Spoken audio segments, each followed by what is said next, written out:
households that were affected within the counties. The ministry has embarked on policy shift from humanitarian, Your Excellency, response, stroke relief food dependency, to long resilience building for transformative and sustainable development in the hassles. Further, the ministry has realized significant milestone on presidential directives as follows, Your Excellency. Relief food, the ministry has reduced imports of cereals by purchasing locally available commodities such as maize and rice within the country for communities that are already affected by the drought. Under the presidential directive of planting 15 billion trees by 2032, the ministry has planted 7 million trees, and much of this work is done within the regional development authorities in ASALs. The ministry has embarked on a policy shift from humanitarian relief service, again, dependency, to long resilience building for sustainable development in the hassles. Given this, we achieve accelerated development through unique, transformative, and integrated programming geared towards sustained lives and livelihoods. The key priority areas spelled out in the strategy of 2027 are coordinating of development for the hassles, resilience building, social and cultural integration, climate change mitigation and adaptation, and leadership stroke governance. Your Excellency, I'm pleased to announce in this summit that partnership with USAID and Council of Governors is in the process of developing the ASAL Economic Development Master Plan 2050. The plan is envisioned to facilitate resilience, inclusive and sustainable economic evolution in ASAL by formulating and synchronizing a vast implementation schedule that pinpoints urgent and strategic action areas. The value of the ASAL Plan 2050 will be seen in its ability to transform crisis into economic stimulant through targeted, inclusive, and adaptive strategies. In addition, the ministry has developed policies and frameworks to which the development of ASAL have the framework of partnership coordination, resilience programming framework, and ending drought emergency 2. It is envisaged that the implementation of these frameworks will create synergies and harmonize efforts among partners to enhance the development impact. Finally, Your Excellency, I would like to once again thank you for accepting to grace this occasion, and I request the delegation to stand, and we invite His Excellency the President, Dr. William Ruto, to address the congregation.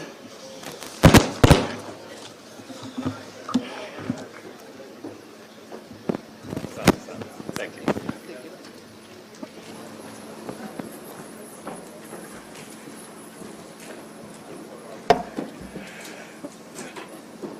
Asante sana Waziri, ndugu wananchi, magovernors, wabunge wetu, development partners, friends, please let's take our seats.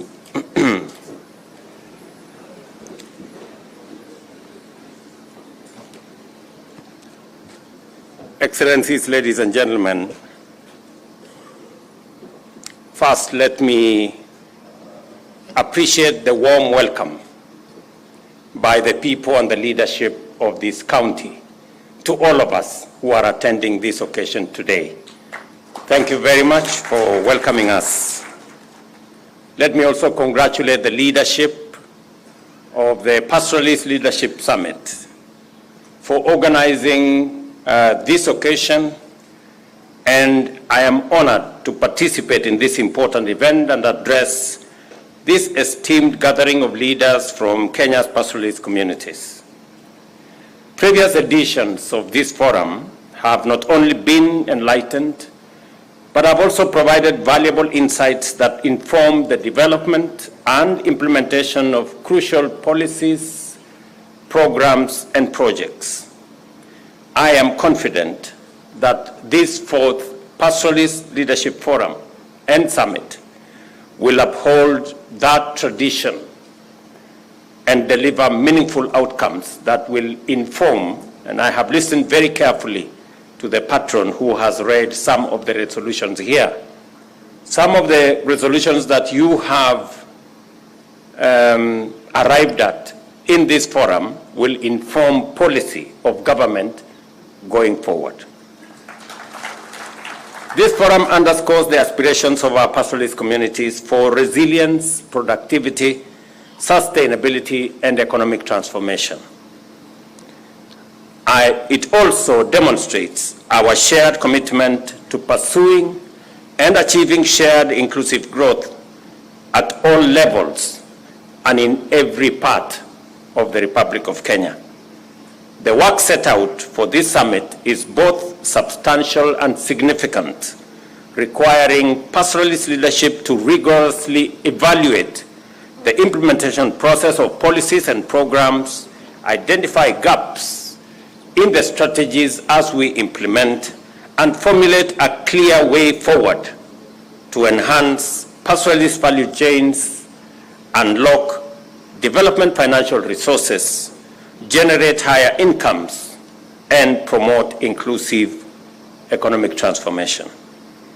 This summit must also address policy weaknesses and implementation bottlenecks while developing effective mechanisms to create more opportunities for all, especially our young people and women.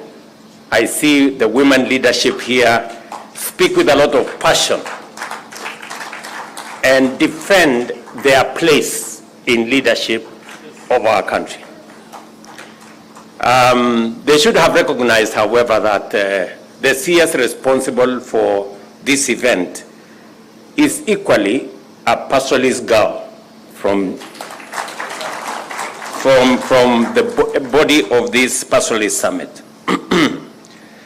The summit must also, in an implicit message that consistently emanates from this forum, and it must be clear, by working together in unity, we can overcome historical marginalization, promote inclusion, foster equity, and deliver prosperity for not just this region, but for the rest of the country as well.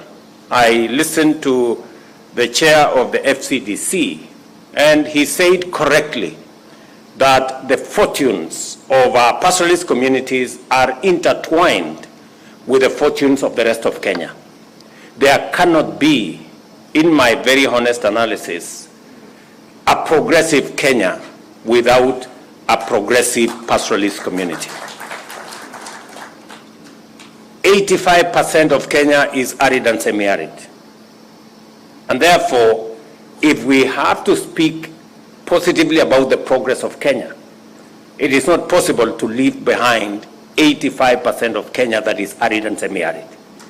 And therefore, it is imperative that as we plan the way forward, if we have to move the country together, and if we have to tap into the potential that exists in our country, the pastoralist arid and semi-arid areas must be part and parcel, if not central, to the development of Kenya going forward.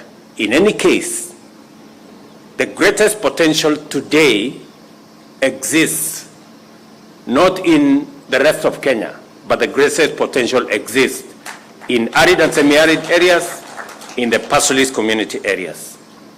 I take this opportunity to express my gratitude to our development partners who have been strong supporters of this organization, in particular to thank the Swiss ambassador and the UNDP lead for your participation, your belief in this forum, and your support as always.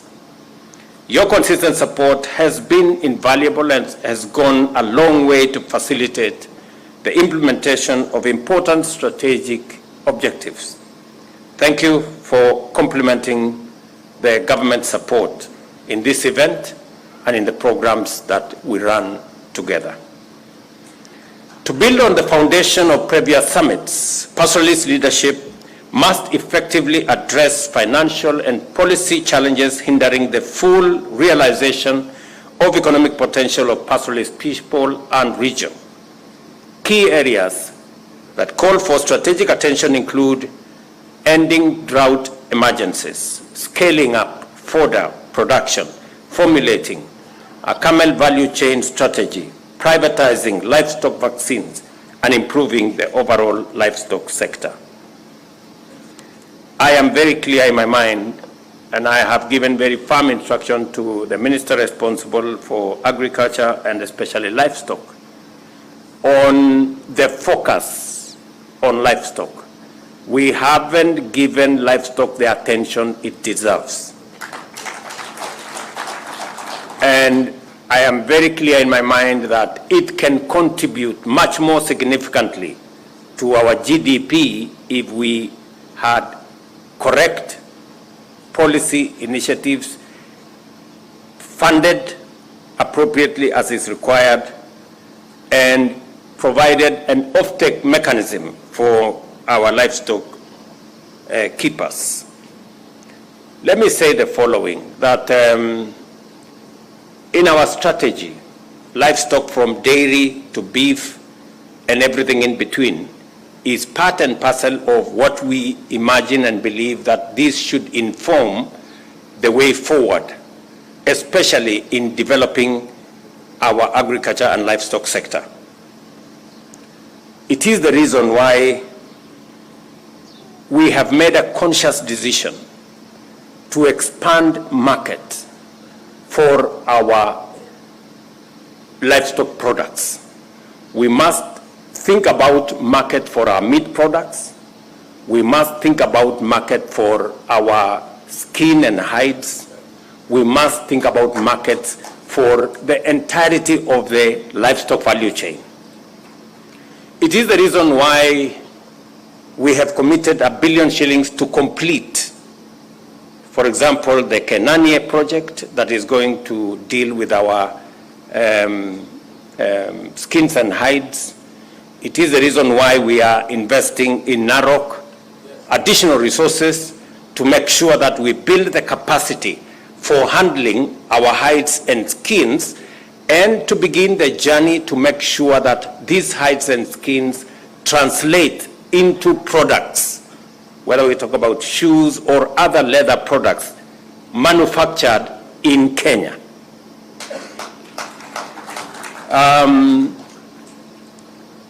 Early next year, I will be presiding over the Kenania project opening that will give us 500 acres with the most modern treatment plant that will be available in Kenya. And I am asking the pastoralist community, as we provide offtake for your skins and hides, we must work backwards with counties so that we can make sure that the recovery of hides and skins from our abattoirs, from our other facilities that are being used is both correct and we use the right equipment, because some of the time we lose a lot of that skins and hides because of the flaying mechanism and the flaying capability. Mweke here and his team, the PS responsible, are working on building a relationship with counties so that we can train the flayers, we can make sure that we give you the correct knives for flaying so that we enhance the recovery of hides and skins so that we can use them to drive our economy and especially on the livestock products space. Secondly, we are also working, and I want county governments, especially from these pastoralist communities, to work with us on making sure that we improve on the breed of the livestock that we have, both for milk and for beef.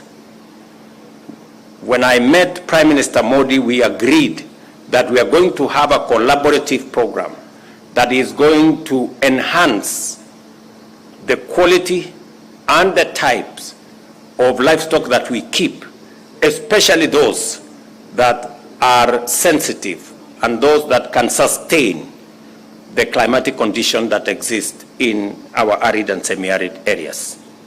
And therefore, we have a whole array of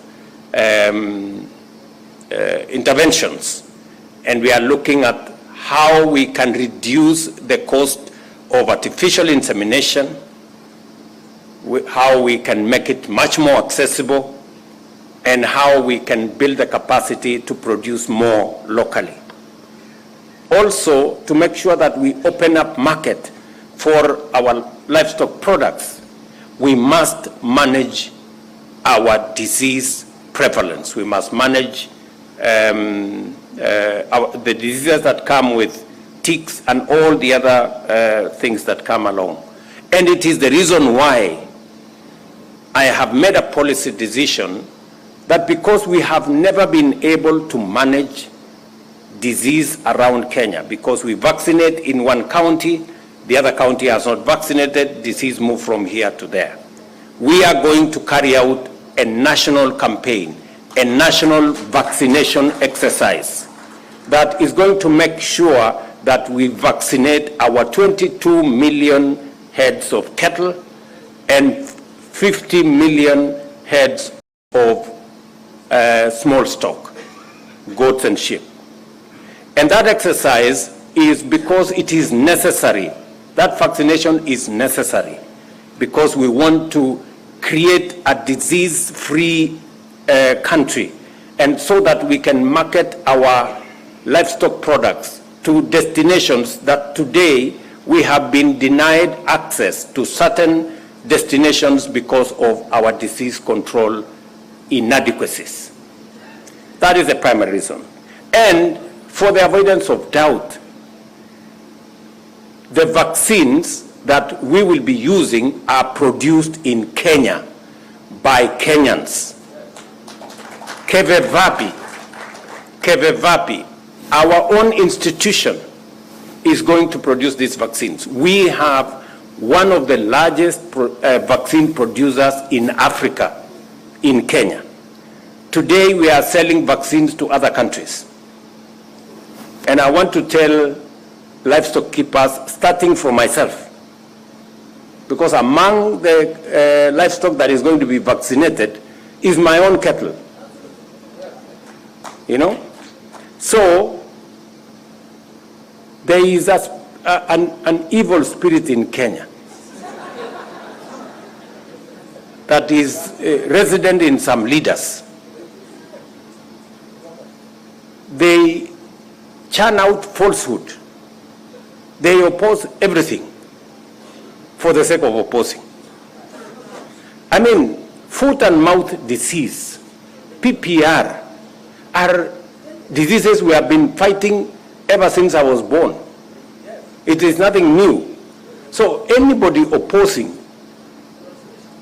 vaccination to eliminate FMD and PPR is simply mad and unreasonable and possibly stupid.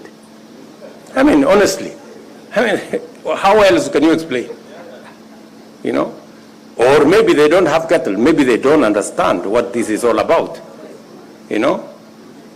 So if you are used to planting things, you don't know about livestock, please, when we are having a conversation about livestock, shut up. At least for those of us who keep cattle. So we are going to carry out this vaccination because it is the right thing to do. Because we need to take charge of disease control and open up markets for our animal products. And we are going to use vaccines that are produced by Kenya right here at home, so that even as we develop vaccines that we are selling to other countries, we are doing the same to our country. Let me also say that, like its predecessors, this summit is a critical forum for advancing key agenda, and its legacy reflects very positive impacts. The first summit held in Narok in 2014 shone light on peace, security, and infrastructure deficit, which required urgent attention. In 2016, the Isiolo summit advocated for the operationalization of the Equalization Fund and the expansion of livestock markets. The Garissa Summit in 2019, for its part, focused on socio-economic development and counter-radicalization and the promotion of community climate resilience. Your deliberations here are not in vain, because we will deal with them, and I am committed to ensuring that the consensus you strike here must inform government policy. As you know, the policy and institutional outcomes of the past summits included the implementation of the Equalization Fund, the Livestock Marketing Board, and the National Livestock Insurance Program. These initiatives have since been implemented to reflect our commitment to partner with you to enhance drought resilience and promote sustainable development. And let me request at this point that the leadership of the Pastoralist Summit work with my Minister for Livestock so that next week we can identify and appoint the leadership of the Livestock Marketing Board. I mean next week. And it must include women so that we don't have it must include women. So, Mweke, you're representing the minister here. Next week, by Thursday, we should have that Pastoralist Marketing Board appointed, the leadership, and work with the leadership of the Pastoralist so that we can identify the right people and the people who understand the subject matter of how we want to move ahead together. Recognizing persistent disparities in ASAL regions, the government of Kenya launched a $2 billion North and Northeastern Development Initiative, commonly known as NEDI, to address historical neglect and promote inclusive growth. To enhance its effectiveness going forward, I have directed that its implementation be implemented now from my office. And therefore, Rashid and your team will now move to my office so that I can keep tabs on what is going on. The newly established Livestock and Marketing and Products Board is key to organizing pastoralists into cooperatives and ensuring equitable market access. The Cabinet Secretary for Agriculture, as I have said, will expedite the appointment of the board and to make it operational by next week. Ladies and gentlemen, the modernization of pastoralist economies is crucial. This can be achieved by promoting the adoption of modern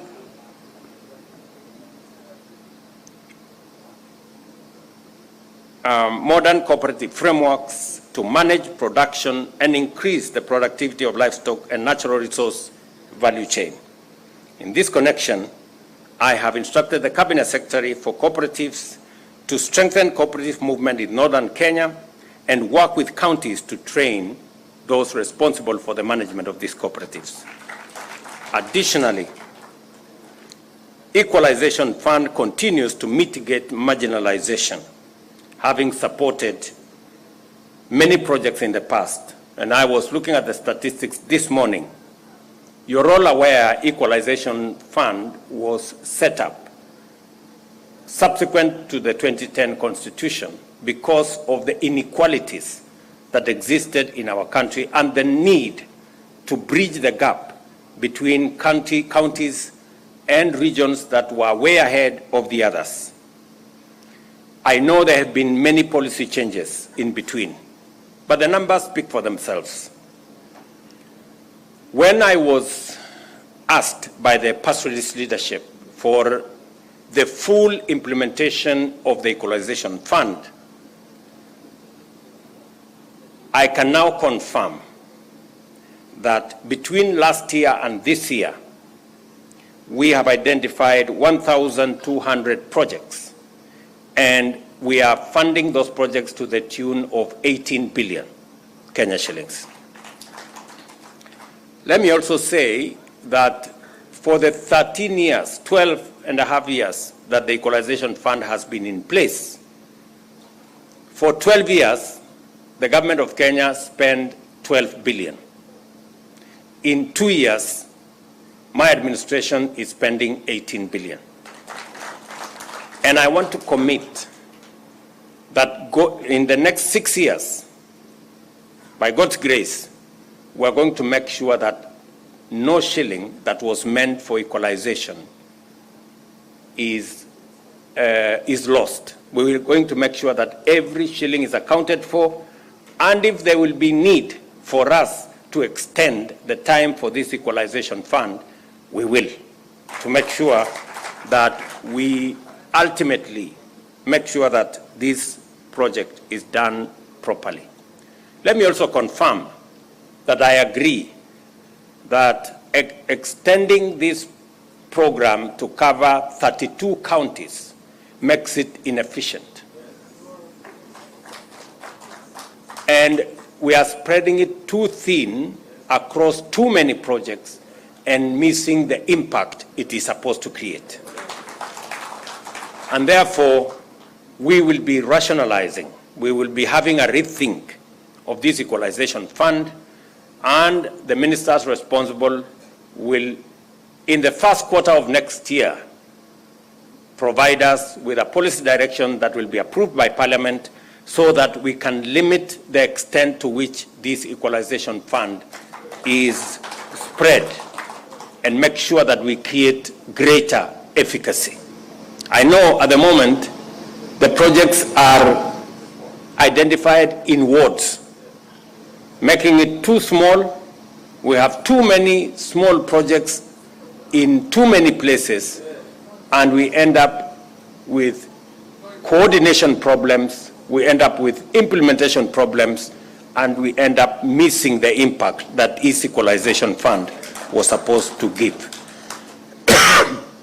Therefore, I will be expecting suggestions and working with the ministry responsible from FCDC and from the Pastoralist Forum so that we can harmonize our thoughts and see to it that equalization fund becomes the instrument for reducing inequalities that was intended in our constitution. Let me also confirm that because we lost a lot of livestock, especially in this region, I made the decision that the government of Kenya was going to provide 1 billion shillings to assist in the restocking process. That program is continuing, and I will be back here in January so that the livestock we will have bought, we will come and distribute to the homes. We are targeting 10,000 households to give them livestock for the restocking exercise. So God willing, we will be back here in January to continue with that exercise. Let me also say that the Horn of Africa Gateway Development Project, which we all know, that is supposed to connect Isiolo all the way through Garissa, through Wajir to Mandera, a project of almost 740 kilometers, is a project that is so dear to all of you and so to me. And we have implemented different sections with different actors. Let me now confirm that the section from Modogashe to Samatar that was contracted under annuity, and that from Ramo to Mandera that was also contracted under annuity, we're going to change it and make it a normal road construction project so that we can get it off the challenges that annuity has gone through, and by the time I come back here, I will have a way forward. Let me also confirm that the road from Samatar to Wajir, roughly 120, maybe 150 kilometers, which was funded under other development partners other than the World Bank. Now that the coordination of this program is coming to my office, I will follow it up so that again we can complete that section of the road and make sure that we can drive on tarmac from Nairobi to Mandera. And that I think will be one commitment I want to make and I want to deliver on so that we can complete the mainstreaming of this region into the rest of the country and making sure that we move together. Let me also confirm that in line with our strong partnership with pastoral communities and our strategic commitment to unlocking the potential of arid and semi-arid pastoralist rangelands, I commit that the resolutions of this summit will be translated into collaborative action, policy frameworks, and government projects. This will involve coordination with parliamentary caucus, of course, and the county leadership. Mpunguze hii maneno kidogo hii. Naona mnasema iko protocol. Protocol ni kitu kidogo. Wachana na protocol. You know? Sometimes I go to meetings and I even I speak fast before the MCA. And I'm not bothered about who speaks when, how, at what point, you know. So don't be too much bothered about protocol. You know, let us let's work together. Sawa sawa. So I know sometimes people are affected. Maybe I needed to speak here, I needed to speak there. Pole pole, you know. Bora si tumeongea sisi wote. Haijalishi watu hawatakumbuka nani aliongea before who. Watajua tu kuna watu waliongea hapo na kila mtu alisema mambo yake na sasa tuko sawa. Si ndio? So mtulize boli. Najua governors waliongea mbele ya wabunge wameongea nyuma yao. Namna hiyo. Hata mimi ningeanzisha hii mkutano ingekuwa mzuri, ningeongea mbele. And sometimes you people, you know, I have been around for a while. You know, if you have an opportunity to speak, speak fast when people are still listening. You know, when you speak last, watu wamechoka, story imejaiva. So tuendelee namna hiyo na tushirikiane pamoja. Mimi nataka nikubaliane na nyinyi. Pia ningependa kusema mambo mawili ama matatu ya muhimu. Pia mbali na yale yote nimeyasema hapa, usalama wa nchi ni ya muhimu sana. Na sisi wote tuko na sehemu ya kuchangia katika mambo ya usalama. Kazi ambayo tumefanya kwa miaka miwili, nilisema ya kwamba we are going to modernize the security equipment that we have and improve on the security architecture and make it much more people-centered. We will involve leaders, we will involve citizens in making sure that they too take charge of the security of where they stay, of the security of their counties. And we have seen tremendous progress, even as we spend public resources modernizing the police, modernizing our security agencies. And we are spending close to 20 billion shillings to modernize the equipment and the facilities and the capabilities that are available to our policemen and women so that they can improve on our security. But we must also realize that this security is also a matter for each and every one of us. But as I committed, we need to silence those who are shooting everywhere. And I am very happy that the last 2 years we have reduced on conflict, we have reduced on cattle rustling, we have reduced on insecurity generally, but there is still a lot of work to be done. And I need the support, the collaboration, the partnership of all leaders, together with the security agencies, so that we can take charge of the security of our country. I also committed that we are going to eliminate the old story of vetting because it discriminated on some Kenyans. Today, our constitution and the law gives us the opportunity to make refugees Kenyans. Now, if we can make refugees Kenyans, what business do we have asking questions about other Kenyans and whether they are Kenyans or not? And it is the reason why I made the policy decision to get rid of this thing called vetting, because in any case, it was not based on any law. It was just an administrative issue. And that gives all of us the opportunity to be the people that we should be, people of one country and one citizenship. Let me also confirm that all the other issues that the leaders here have said, I have a good record of them. I know the people of this great county had an opportunity to access water, but that project has had challenges. I am going to unlock those challenges. I have discussed with the governor and all the other members of parliament here on what we need to do to unlock the water facility for this town. And hopefully, by the time I come back in January, we will have some good news, both for the water and the sewerage facility that is required in this town. And the many other projects that we will be attending to when I come back to this region early next year. Let me also confirm that going forward, it is indeed our place as a country to work together, to find common ground on things that are of national interest to the Republic of Kenya.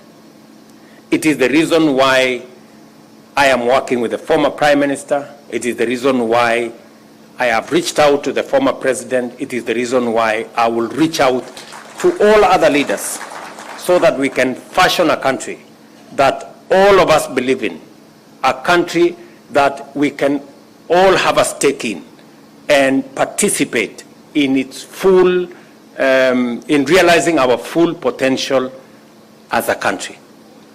We must continuously build bridges instead of erecting barriers. We must always find it to create more synergy as we move forward. And I appreciate the leadership of many other groups and teams and sections as we work together in this common project called Kenya.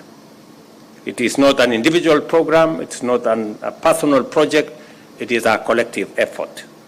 And I appreciate that Professor Anyang' Nyong'o is in our midst to represent the former Prime Minister and to confirm that the former Prime Minister is somewhere in West Africa because he is our candidate for the Africa Union Commission Chair.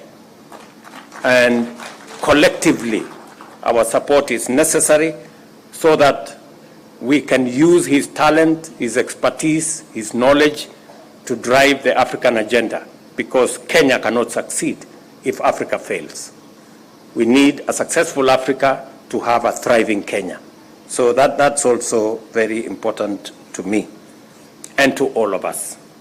On all the other projects, including what Governor Abdullahi has said, what Aden Duale has said, on projects that will inform the progress of our country, we must continuously work together, persuade one another. Even when there are misunderstandings here and there, we must continuously inform, we must continuously engage so that everybody can come on board as we implement these transformative projects, whether it is our savings culture, whether it is our education infrastructure and system, whether it is our health programs, or whether it is our infrastructure programs coming from housing to water to roads. We must all continuously work together in that space. And let me confirm to the people of this county and to the pastoralist community that I signed into law the water bill, I think 2 weeks ago, that now provides a bigger framework for matters to do with water harvesting, matters to do with water storage, as we look into the future, because to unlock the potential of our arid and semi-arid areas, water harvesting, water storage, water management is going to form a big and substantial part of unlocking the potential of this region. And that is why it is important for us to have a new policy framework and a legal regime that is going to support the process of our water management. Let me also confirm to you that as we hire more teachers, and this December, we are going to hire another 20,000 teachers because education is important. And I want to tell the pastoralist communities, education is still a big challenge in this region. And leaders, pastoralist leaders to be specific, must mind about the education of the children of pastoralists as we do for the children of Kenya. I did say before, I will repeat again, that it is time that pastoralists take up teaching as a profession. Many pastoralists do not think a lot about, they like education, but they don't know that education comes with teachers. So there is no education without teachers. So if you don't have great consideration for teaching, then it undermines your belief in education. You cannot continue to depend on teachers that come from other places, because you all know the consequences that befall those who depend on teachers coming from far away. Whenever there is a small crisis, they find an excuse to seek a transfer, and you end up with classrooms that do not have teachers. I'm very happy with what counties have done. They have done more to sponsor teachers from this region to our teacher training colleges, and I made a confirmation that we are going to provide affirmative action for you. If you sponsor more teachers, we are going to create more places in our teaching institutions, teacher training institutions, so that we can train more teachers from this region, and so that as we employ teachers, we can also employ teachers from this region to serve the children from the pastoralist communities. So I want to thank you very much for this great meeting that we have had. I am very confident that going into the future, we can build a much more cohesive, much more united country as we contribute our best in making Kenya great. Thank you very much, and I look forward to the outcome of this summit. Asanteni sana. God bless you.